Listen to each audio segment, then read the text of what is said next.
Hola queridos amigos, bienvenidos a otro capítulo de Contracara, aquí por TLB1, toda la verdad primero. El programa de hoy lo vamos a dedicar a un gran amigo, Pedro Varela Geis, que ha sido detenido y ha sido puesto en prisión en la ciudad de Barcelona, España, el pasado 3 de abril. El tema que vamos a cubrir aquí tiene que ver con el delito que ocurre, el delito de odio, delito de discriminación, atenta contra la libertad de opinión, la libertad de prensa, la libertad de actuar, la libertad de opinar. Eso es tremendo de lo que está pasando aquí en Argentina, en el mundo entero y particularmente lo que le está afectando a Pedro Varela en España. Vamos a tratar este tema. Por supuesto que si usted quiere colaborar con TLB1 puede hacerlo a través de YouTube, Facebook, que son las dos páginas que de alguna manera están funcionando. Y bueno, nuestra página web ha sido hackeada, pero bueno, de todas maneras puede hacerlo a través de estos dos métodos y si no, guardar la platita. No, es una broma, pero es una forma de decir, tiene un menú de opciones, usted con todo gusto puede colaborar con TLB1 a través de. También queremos contarles que llevamos adelante un centro de estudios de pensamiento americano. Los dejo con esta introducción. Bienvenidos a CEPA, Centro de Estudios del Pensamiento Americano. Nuevo sitio web de cursos de formación en política, filosofía, historia, literatura, geopolítica, religión, psicología y más.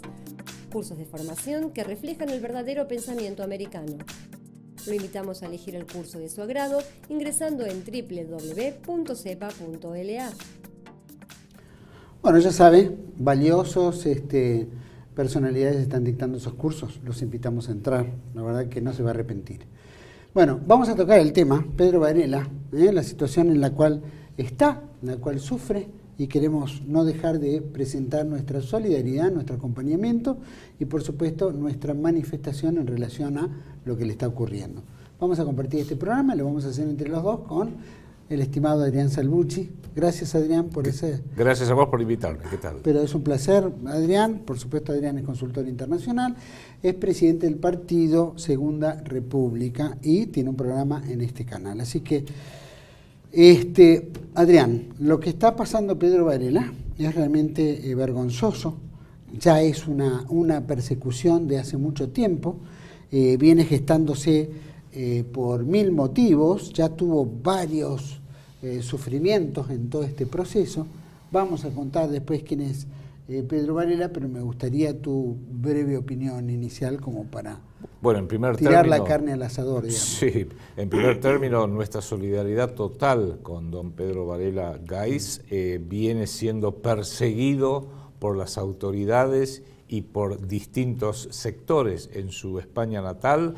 Ha estado detenido, ha tenido que pagar enormes multas, le han confiscado sus libros. O sea, pensemos eso, en pleno siglo XXI se confiscan los libros de una librería y se la cierra. Es el equivalente a la quema de libros que hemos visto en épocas un poco más oscurantistas. No gustaban determinados libros, hacían una gran fogata y les prendían fuego. Y por supuesto bailaban todos alegres en torno a ello.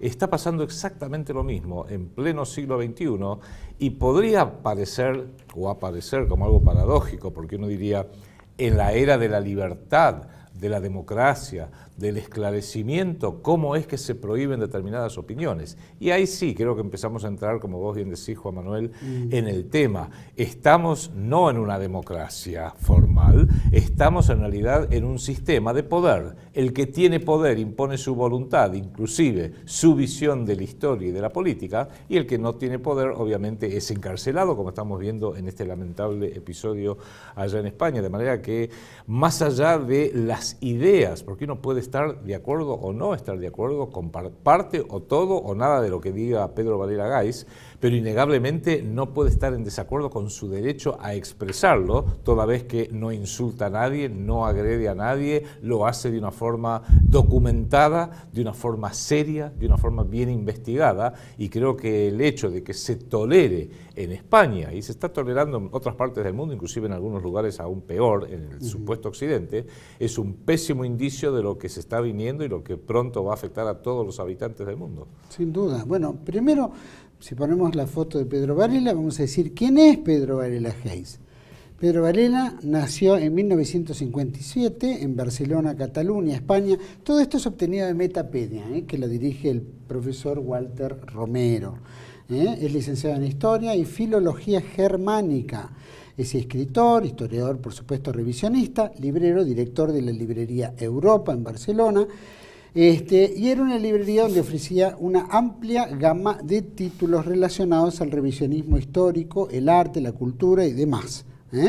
También se dedicaba a temas aficionados al piragüismo, a los bailes regionales noreuropeos, amante de la alta montaña, de Wagner, del ciclismo, y bueno, obviamente se definía don Pedro como católico y vegetariano. Por supuesto dirigió la librería Europa. De su juventud fue obviamente admirador del gobernante español Francisco Franco, fue miembro y formó el Círculo Español de Amigos de Europa, CEDADE, cuya asociación sin duda tenía una orientación revisionista y nacionalista. El expresidente a los 17 años, después fue detenido en España en 1992 por afirmar que el rey de España era masón. Así por los cuales es una de las razones en las cuales lo detiene. En 1998 es condenado en España por cargos políticos rotulados como apología del genocidio o incitación al odio racial. Digamos que tiene una inclinación nacional socialista. El proceso en 1998 acabó con la condena en firme a 7 meses de prisión y la destrucción de 20.900 libros, así como el pago de una fuerte multa económica. El 11 de abril de 2006 es arrestado en la ciudad de Barcelona bajo el ridículo cargo de defensa y justificación del genocidio, a raíz de haber publicado copias del libro El mito de los 6 millones de Joaquín Bochaca, que hemos entrevistado en este canal.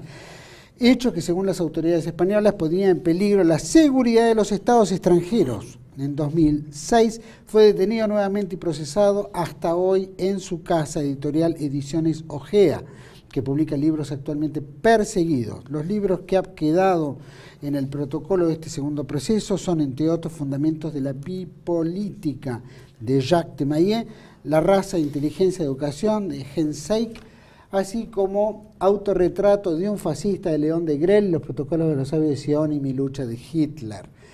El 10 de febrero del 2009 se inicia una vista oral del mismo. Simultáneamente el Estado de Baviera se encuentra procesado contra Pedro Varela desde ese día hasta hoy, como presunto propietario de derechos de edición de Mi lucha. El juez del juzgado 33 exigió el 9 de febrero el pago de 7.000 euros como caución ante el inicio del juicio para que Pedro Varela no escape de la justicia. Posteriormente, el fiscal general de Cataluña solicita 4 años de prisión, 5.000 euros de multa y la destrucción de 4.850 libros que fueron secuestrados de la librería Europa. En el 2010, Pedro Varela ingresa en prisión y sale de la cárcel en febrero del 2012.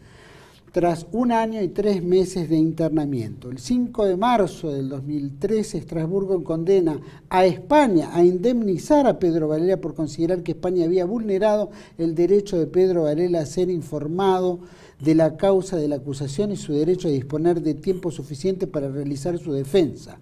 Pedro Varela ha denunciado en varias ocasiones que se le intenta por todos los medios de encarcelar, llegando incluso a cometer irregularidades, como las mencionadas anteriormente.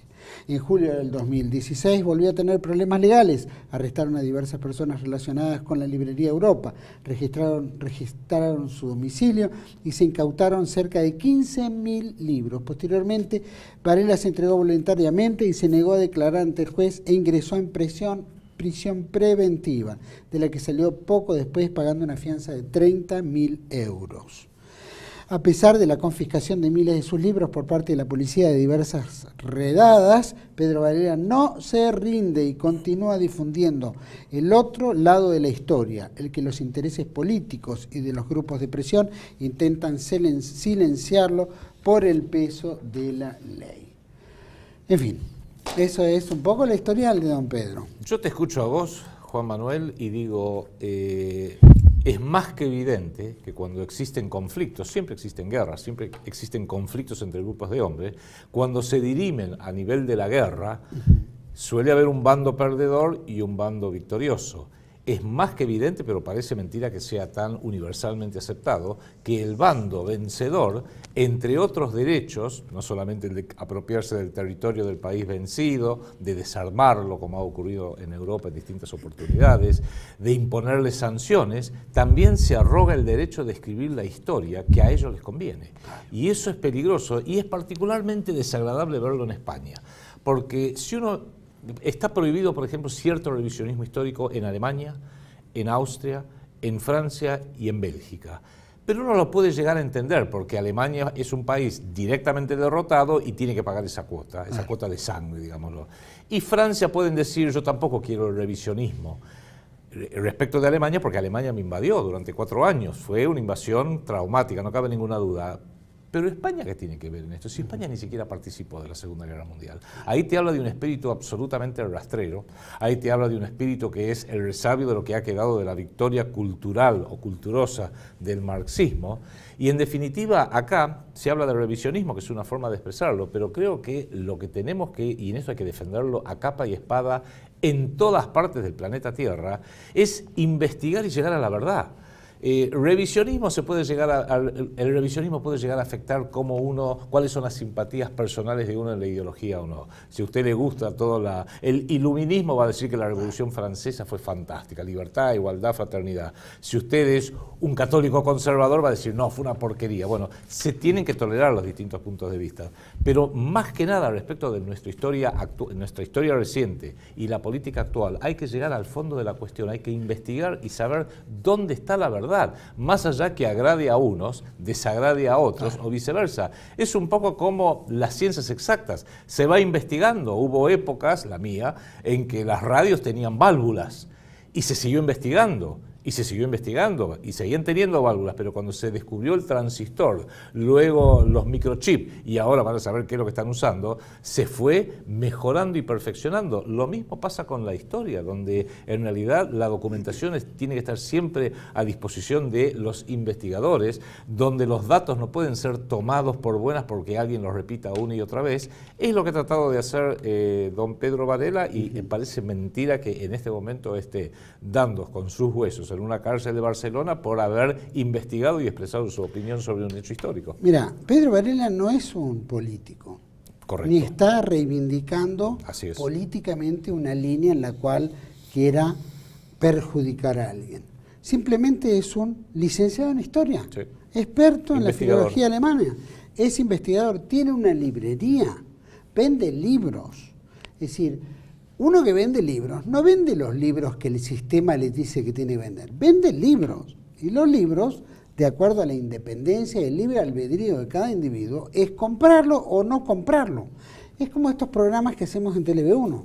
La gente puede entrar a verlo o no entrar a verlo. Nadie lo estamos ni obligando, ni es un medio masivo de comunicación. Es un medio en el cual la gente apela para investigar. Alternativo. Lo mismo ocurre con las librerías. En el caso de la librería Europa, lo que se ha hecho, sin duda, es una persecución permanente porque no se tiene que saber un lado de la historia.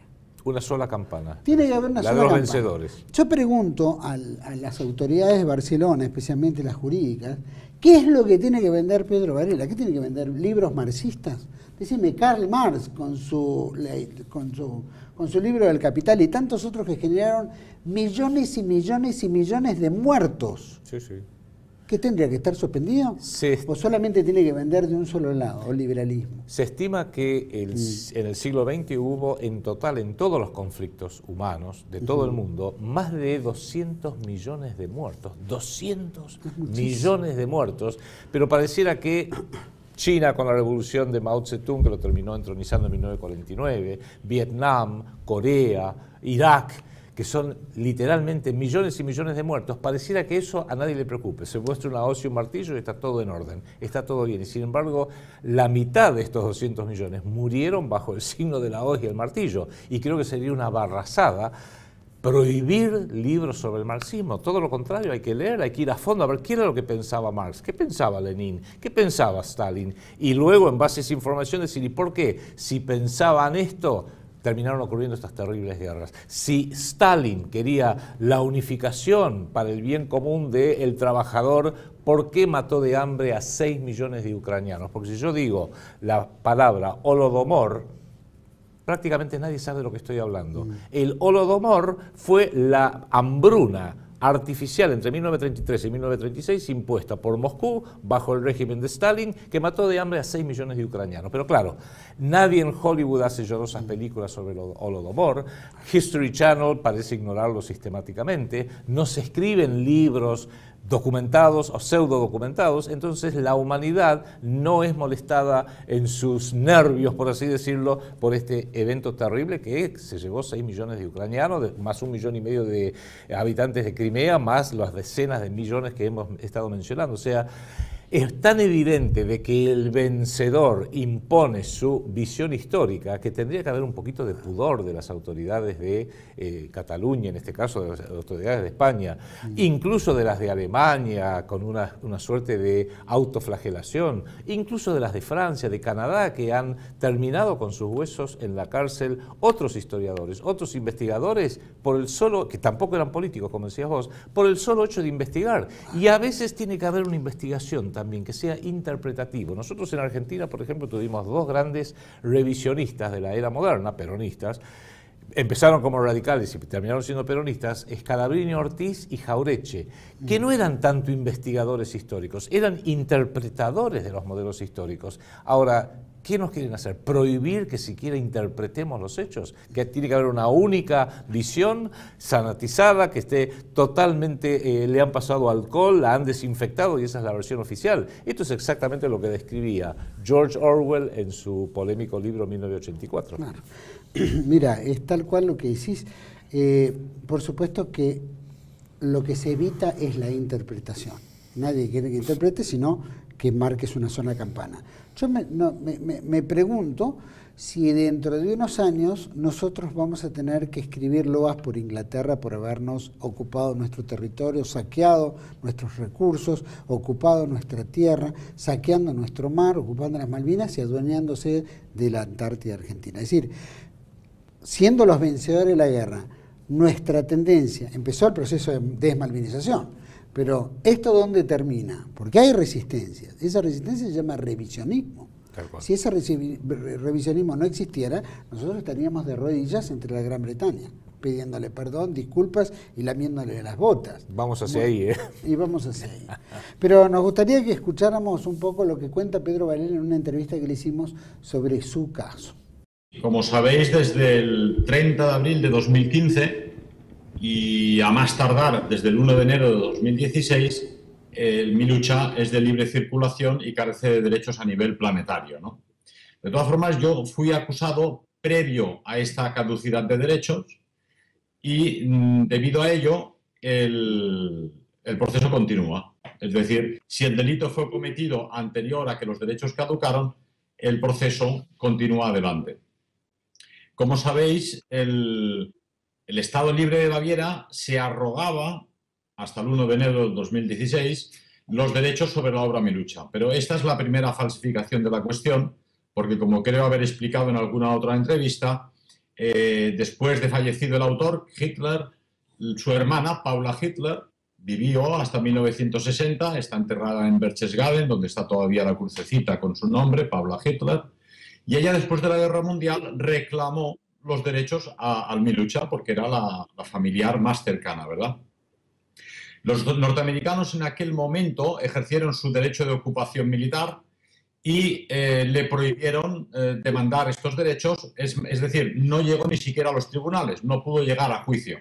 Simplemente dijeron que no había lugar. Esta es la primera ilegalidad porque, según la legalidad internacional, una potencia ocupante no puede inmiscuirse en asuntos administrativos de la potencia ocupada. Es decir, la potencia ocupante, en este caso los Estados Unidos, se inmiscuye en un asunto administrativo alemán sobre los derechos de una hermana con un autor fallecido. La segunda cuestión es que Eisenhower en aquel momento decide, para que estos derechos del Mi Lucha no caigan en manos de nadie, cedérselos al recientemente creado Estado Libre de Baviera, que es la segunda ilegalidad. Es decir, el Estado Libre de Baviera, que se supone tiene los derechos sobre el Milucha o tuvo, no existió cuando el autor falleció, ni cuando el autor escribió el libro, ni en el Tercer Reich.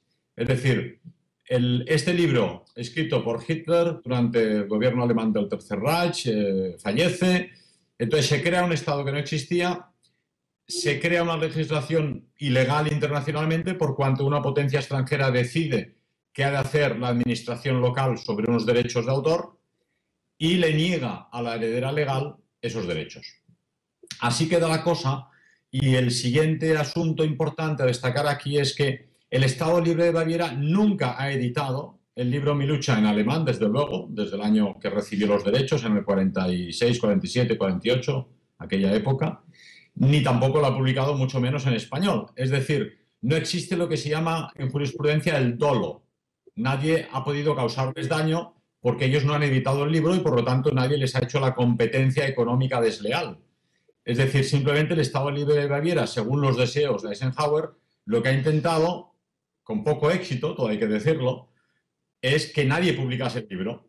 Perseguir a cualquiera que publicaba el libro para decirle, oiga, no puede publicarlo porque los derechos los tenemos nosotros. Como nosotros no concedemos el derecho a editarlo, pues no se edita y se acabó. Es decir, que era más una cuestión política de represión de la libertad de expresión, y ahí llegamos a un punto importante, que una cuestión comercial económica. Un editor sin vergüenza en un país edita un libro sin pagar o sin querer pagar los derechos de autor al autor. Nosotros no habríamos tenido problema, efectivamente, en pagarle al autor sus derechos, que sería lo lógico, lo decente y lo honesto. Pero como veis, es una ilegalidad detrás de otra, ¿no? Cuando en 2006 la Fiscalía de Barcelona nos acusa de no haberle pagado a Hitler, es decir, al Estado Libre de Baviera, que se arroga los derechos, sus regalías, la juez de primera instancia que analiza el caso, nosotros le llevamos un ejemplar del Milucha en todos los idiomas occidentales, es decir, en inglés, en francés, en italiano, en danés, en sueco, prácticamente todos los idiomas europeos. El Mein Kampf o el Milucha está editado desde el año 45 en todos los países.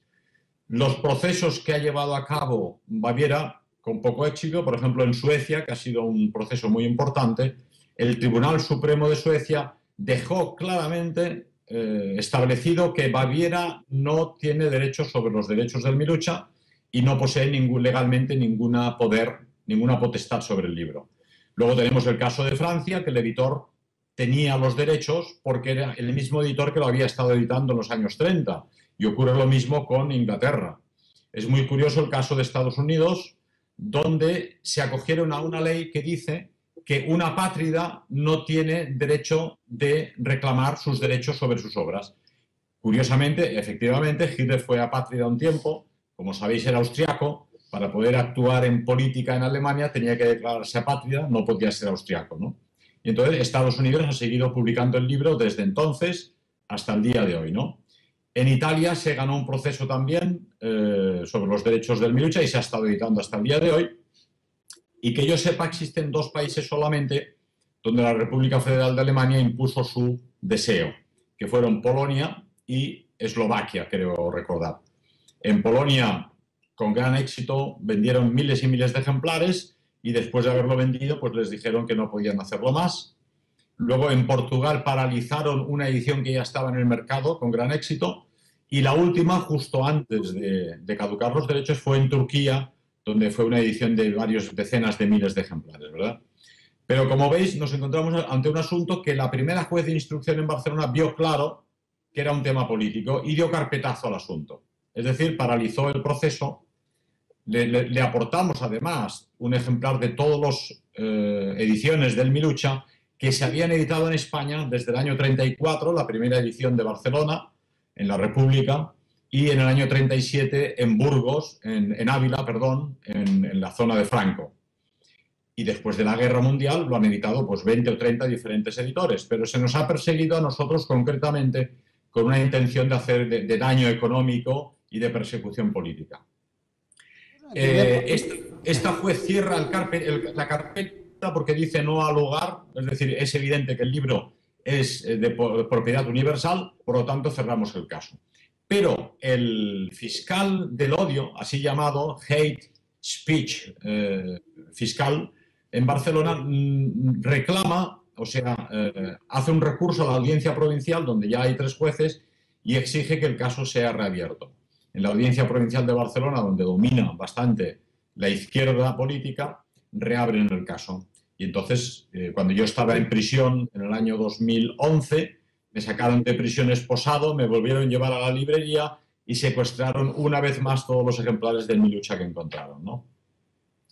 Es interesante destacar que en esta acusación el fiscal no ha llevado a cabo el proceso por la vía civil, que sería el caso. Alguien no paga los derechos a un autor, la vía civil reclama cuántos ejemplares ha editado usted, por lo tanto tiene que pagarle, le pagas y ya está, te ponen la multa. Sino que lo ha llevado a cabo por la vía penal.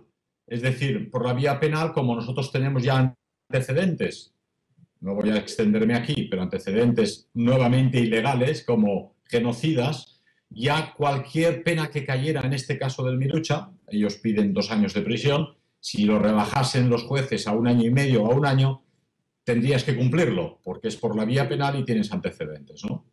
Entonces, ahora mismo este proceso se encuentra ya en estado de vista oral, ya la acusación y la defensa han presentado sus argumentos y simplemente debido al retraso endémico que tiene la justicia española, pues la vista oral tendrá lugar durante el año en algún momento, posiblemente pasado el verano. Hay un tema que a mí me sorprende porque recientemente creo que se fue aprobado o es la intención de que se publique nuevamente Mein Kampf, pero que vaya con toda una crítica al pensamiento del autor. Efectivamente, esto ya ha sido una realidad. En Alemania el día 1 caducaron los derechos y en enero salió publicado por el Instituto de Historia Contemporánea de Múnich, que es una entidad dependiente del gobierno federal, una edición de 2.500 páginas. Para que os hagáis una idea, el libro original alemán tiene 800 páginas. Pero han publicado un Milucha de 2.500 páginas porque cada página que escribe Hitler va acompañada de 4 páginas contra la página. Es decir, uno no puede leer tranquilamente lo que decía el autor, sino que cada página que lee de Hitler pues tiene que tragarse 4 páginas de crítica política y de académicos metiéndose con el autor, ¿verdad? Todos son 10 minutos, casi 10 minutos en lo que explica. También vamos a poner en la descripción todas las entrevistas que de alguna manera ha aclarado y ha planteado este tema Pedro Varela, así que le vamos a dar a toda la audiencia un menú de opciones para rescatarlo de las entrevistas que hemos hecho años anteriores. Pues a ver, Juan Manuel, en la primera parte hiciste referencia cuando hacías esta reseña biográfica de don Pedro Varela Gais, que fue uno de los fundadores, o fue el presidente de CEDAD, el Centro de Estudios de Amigos de Europa. Círculo Español de Amigos de Europa. Círculo Español de Amigos de Europa. Y yo en alguna medida, en lo personal, tengo una deuda con don Pedro y con CEDAD de España, porque hubo un capítulo en Argentina en los años 80, en la época de Alfonsín, que usando la misma sigla, CEDAD era el Centro de Estudios de América y de Europa, que a mí me dio la oportunidad, doy solamente un pequeño ejemplo, de dar un curso que duró como 2 años, dado por el profesor Jacques de Maillet, uno de los grandes interpretadores y conocedores de la historia moderna, uno de los grandes politólogos de la historia moderna, que fue nombrado por Juan Domingo Perón, nada más y nada menos que como decano de la Escuela Superior de Conducción Política del Movimiento Nacional Justicialista. Fue gracias a CEDAD que yo tuve esa oportunidad, que no tengo ningún empacho en decirlo, influyó enormemente, porque esto fue cuando yo tenía 28, 29 años, en mi propia formación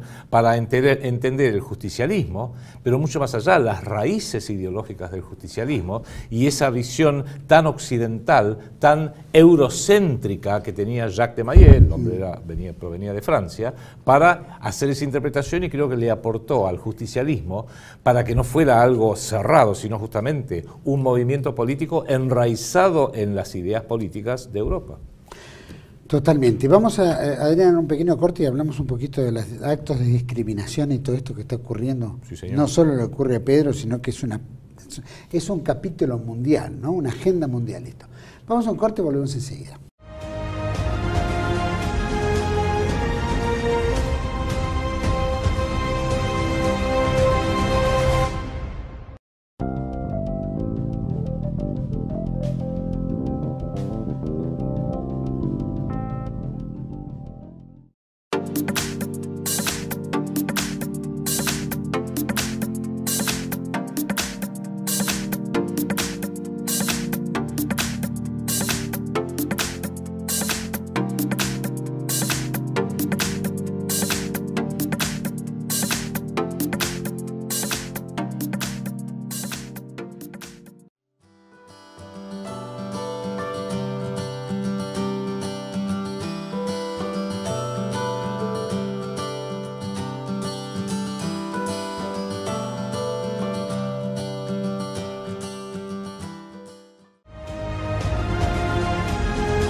Bueno, continuamos en Contracara con Adrián Salvucci sobre el tema, ¿no? El caso Pedro Varela.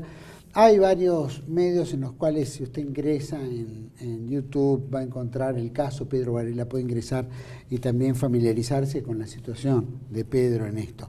También queremos aclarar que el ingreso que tiene ahora por el tema de los derechos de Mein Kampf parece como que el Estado de Bavaria renunció al dinero que supuestamente reclamaba, que era bastante importante, renunció al dinero de reclamo, de multa, y solamente pidió a la Fiscalía 3 meses de prisión. Ahora está 3 meses. Después viene otro juicio que tiene que ver con el tema de la librería en sí, ¿no es cierto? Que eso ya va a ser un palabras mayores, porque el daño que se le hizo a Pedro Varela con el cierre de la librería de Europa supera los casi el 1.000.000 de euros. Lleva 1.000.000 de euros. Destruyó el proyecto comercial, el plan de negocios de la librería, eso está claro. Totalmente. Casi más de medio millón en libros, y por supuesto lo que tiene que ver el costo de los alquileres, el personal, los juicios, en fin, todo esto que forma parte del paquete, ¿no?, que lo han dañado Pedro. Por eso, si quiere colaborar con Pedro Varela, les proponemos, hay una placa que los invitamos a ver, está el banco ING, que es de España, hay una cuenta ES, el número es 91465 0120 3117 2618 0419. Los que quieran colaborar, toda la ayuda que puedan prestarle a Pedro Varela, no importa el monto, poco, de muchos, poquito hace un montón.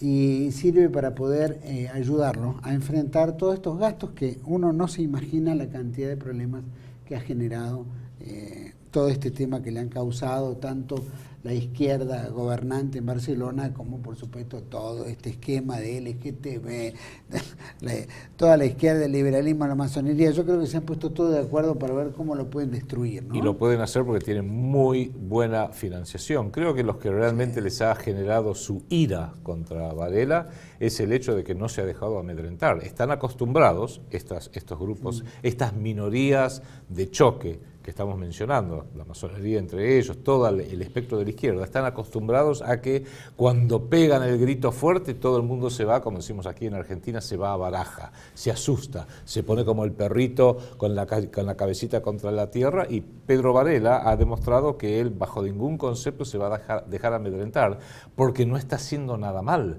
Sus libros no proponen ningún acto de violencia, sus escritos no proponen ningún tipo de discriminación, proponen llegar al fondo de la cuestión de algo tan enormemente complejo como es la historia de Europa del siglo XX, porque no vayan a creer que solamente está circunscrito a una determinada época.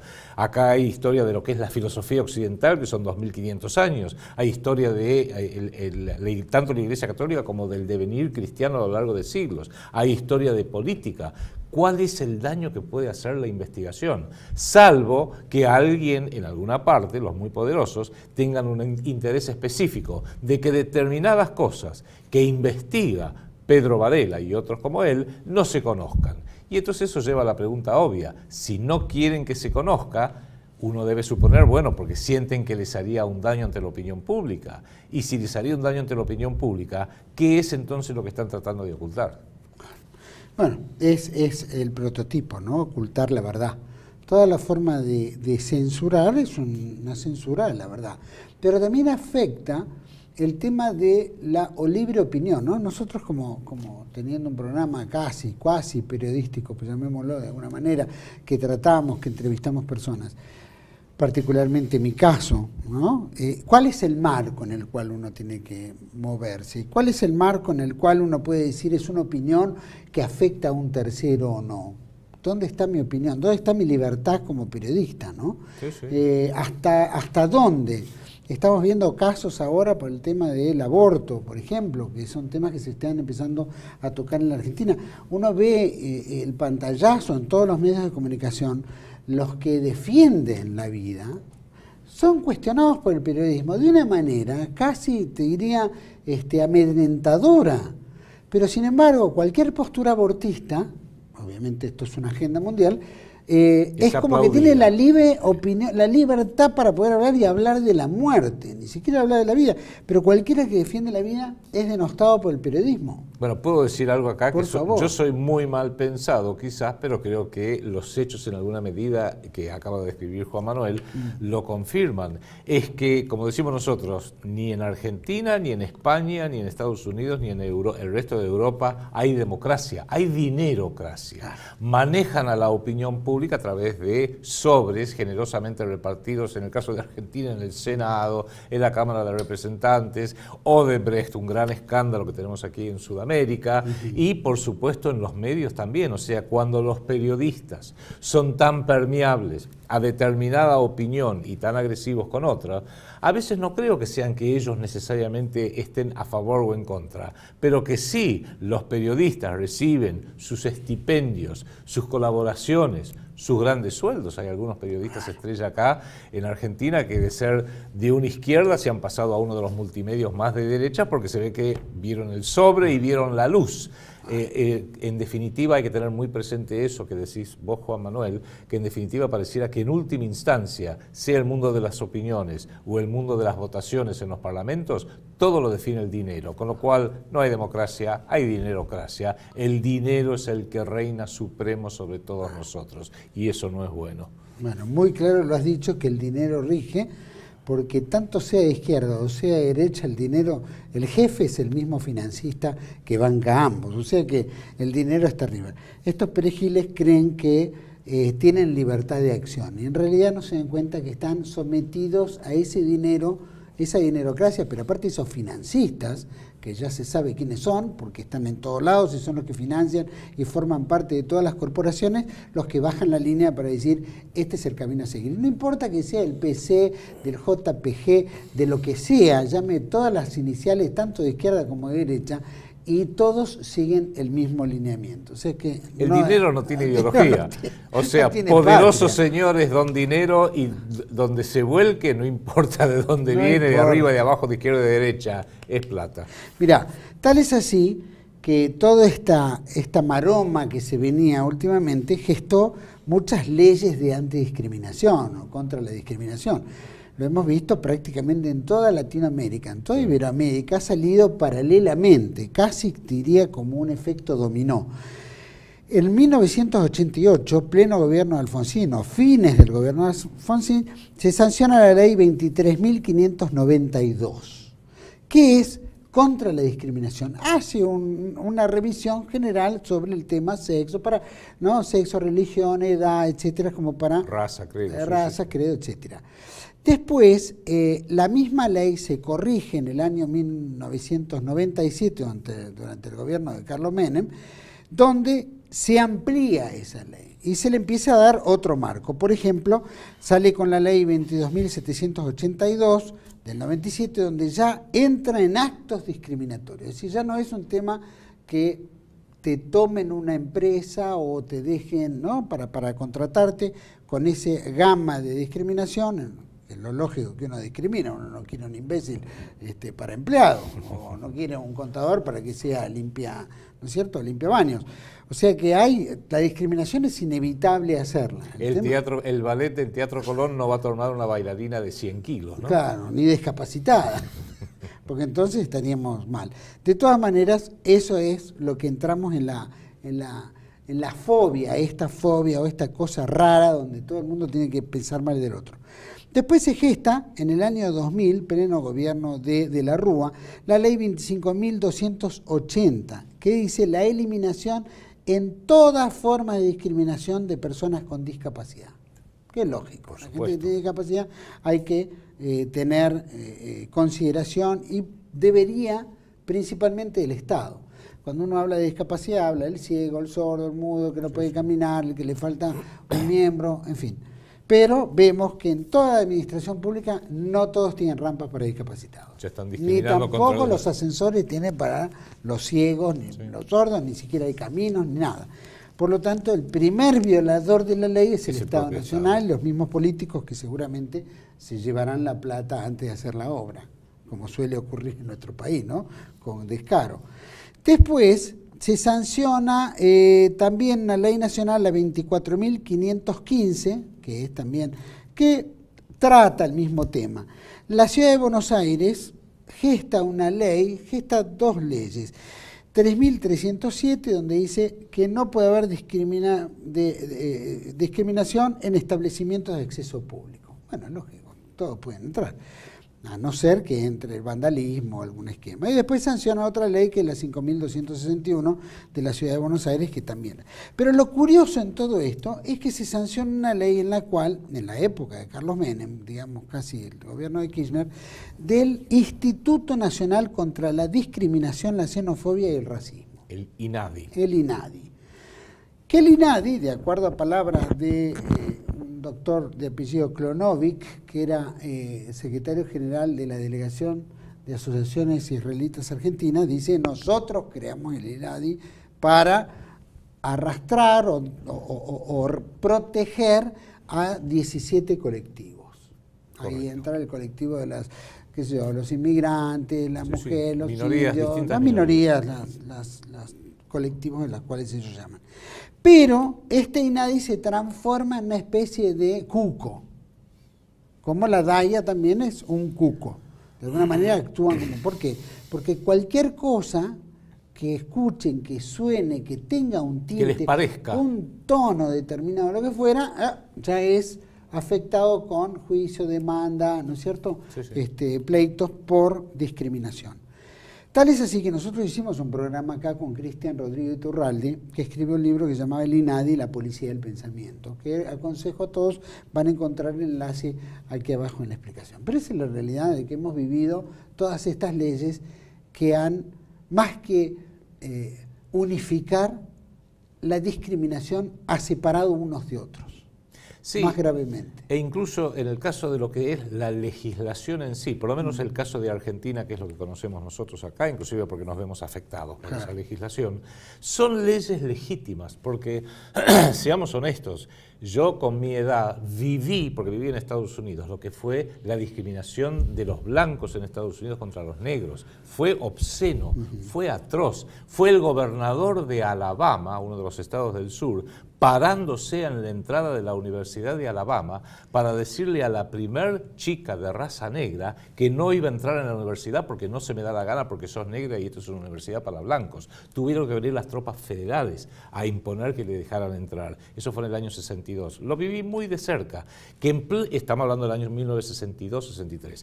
Que en pleno siglo XXI alguien pueda discriminar a otra persona por su raza, por su religión, porque es muy alto, muy bajo, lo que sea, es un absurdo total. Son leyes que son legítimas en su contenido. Lo que pasa es que los pícaros, como decís vos, Juan Manuel, aprovechan que existe un marco jurídico legítimo para abusar de él, para apropiarse de él y para cometer las arbitrariedades que más les convienen a ellos. Con lo cual, tengamos mucho cuidado porque los que promueven esta legislación, en el caso de la ley contra la discriminación en la República Argentina y en otros países, permiten que ciertas minorías ilegítimamente poderosas se aprovechen de esa legislación para imponer su voluntad y generar censura. O sea, prohibirle a alguien expresar una opinión legítima porque da la casualidad que a ellos no les gusta. Y eso es muy peligroso y es un efecto que se ve en Argentina, desde luego. En España es catastrófico, como lo está experimentando en este momento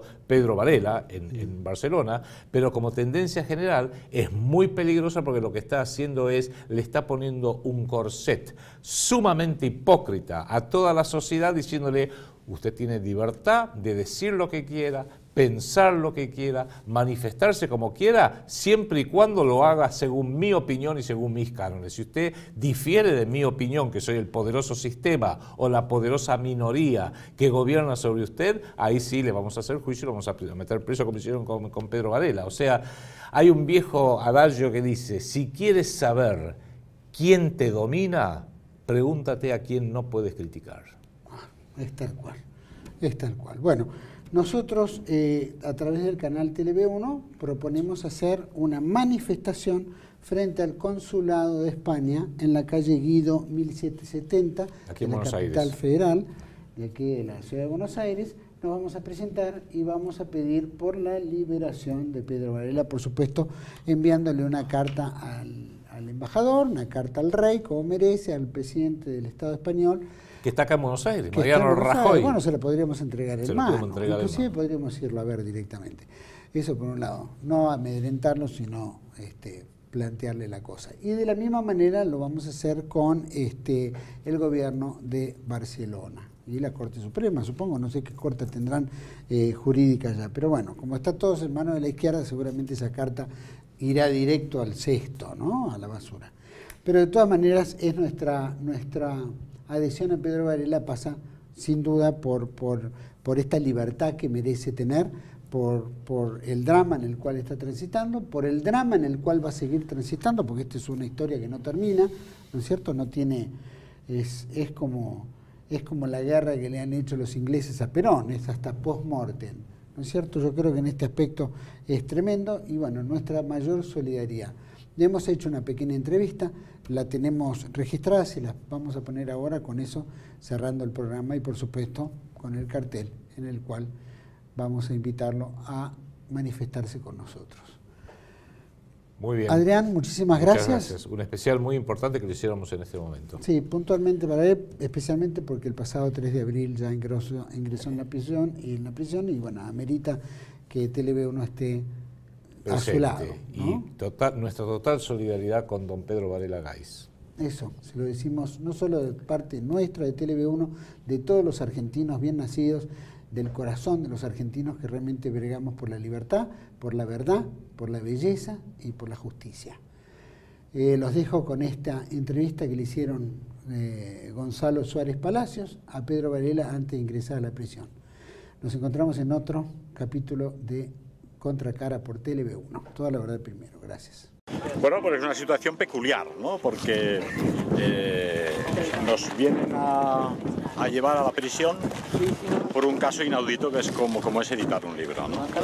El problema está en que todos son irregularidades legales, ¿no? Por ejemplo, nosotros hicimos un recurso a esta orden de ingreso en prisión del juzgado número 15. Este recurso el juzgado lo envía a la Fiscalía del Odio y él tiene que contestar el recurso, para bien o para mal. Y entonces el juez decide si vas a la prisión o no. Bueno, pero el fiscal no ha contestado, ni siquiera lo ha hecho en plazo, que era hoy, y voy a la prisión sin haber contestado el recurso. Es una irregularidad, ¿verdad? Entonces la otra posibilidad es hacer otro recurso a la audiencia provincial, pero la audiencia provincial tiene muchísimo trabajo y tarda 3 o 4 o 5 meses, con lo cual ya te has comido la prisión. Entonces, la justicia en España es lenta y funciona solo cuando le interesa al sistema que funcione, ¿verdad? Por otra parte, no habríamos de preocuparnos demasiado, es decir, ha estado en prisión aquí todo el mundo, ¿no? Desde Jesucristo, Rudolf Hess, Tomás Moro, Juana de Arco, ¿no? Todo el mundo que ha dicho algo interesante ha pasado por la prisión. Entonces yo le explicaba a mi hija, digo, no te preocupes, si los malos no van a la prisión siempre, también hay mucha gente buena en la prisión y que va por errores judiciales o errores jurídicos del sistema, ¿verdad? En cualquier caso, decía Don Quijote, ¿no? Por la libertad y por el honor hay que arriesgar lo más preciado que tenemos, que es la vida, ¿no? Entonces, si Don Quijote lo decía, que era el gran hidalgo español, nosotros no vamos a ser malos. ¿Tenías alguna esperanza de que esto pudiera evitarse o te la veías venir? Bueno, lo lógico sería que se hubiese evitado. Pues claro, lógicamente, el recurso que han hecho nuestros abogados es absolutamente serio y muy profesional y no hay argumentos suficientes para condenar a prisión, no teniendo antecedentes, porque los antecedentes que tenía no son computables y además ya los pagué con la prisión en Brians, y es una pena corta realmente. Y además la audiencia provincial no ha contestado al recurso, entonces no tiene sentido, ¿no? Entonces yo estoy convencido que, como siempre, pues el fiscal Aguilar pues se dedica a poner la cabeza como un bombo a los pobres jueces, que al final presionados deciden pues lo más práctico, que es no tener problemas con el sistema. Teniendo en cuenta que esta no es la primera vez, ¿no? ¿Qué diferencia ves con la primera vez que te tocó entrar y ahora? ¿Hay alguna diferencia? ¿Te sientes? Bueno, hay una diferencia de tiempo, lógicamente. Allí estuve de 2010 a 2012 y esta vez, si Dios quiere, pues son 3 meses y un día. Lo del un día me hace mucha gracia, pero es una forma de que sea la pena superior, ¿no? Entonces es más de lo mismo, ¿eh? Es un internado, los funcionarios hacen su trabajo, pobre gente, y se preocupan por nosotros para que estemos seguros y que tengamos comida por la noche y nos hacen hasta la compra. Entonces me ahorro las facturas estos 3 meses, ¿no?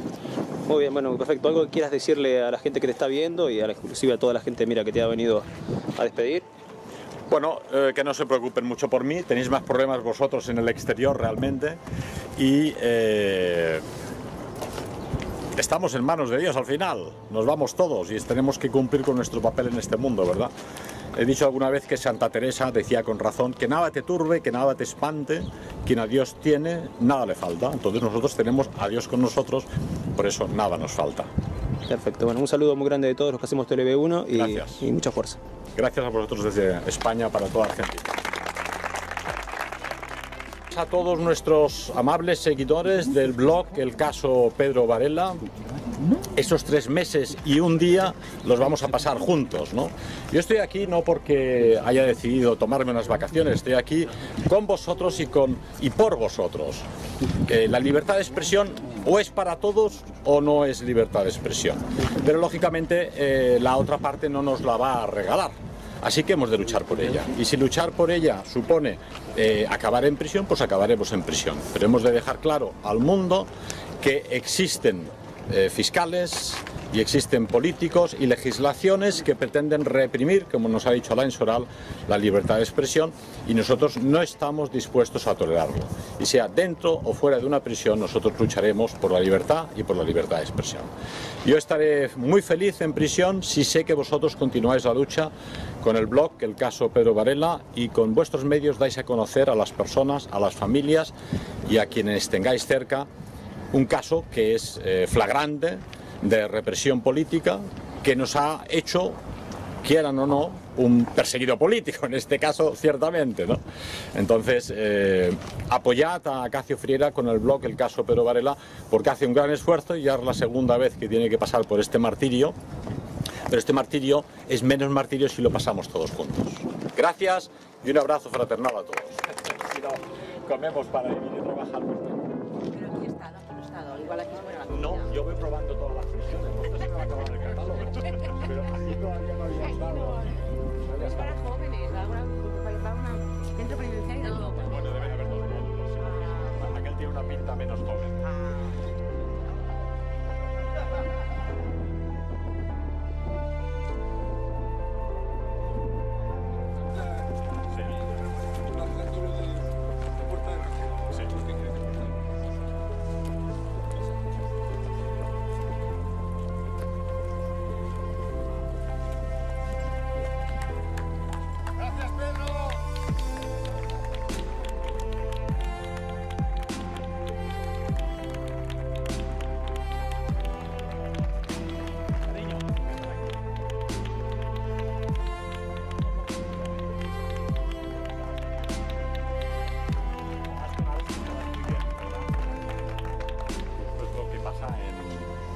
Sistema político, no en este solamente, ¿eh?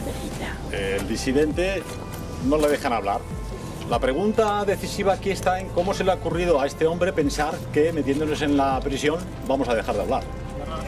A mí no me entra en la cabeza, pero es aparentemente lo que pretenden, ¿verdad?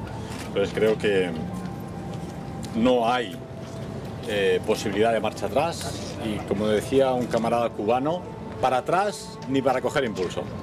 Gracias.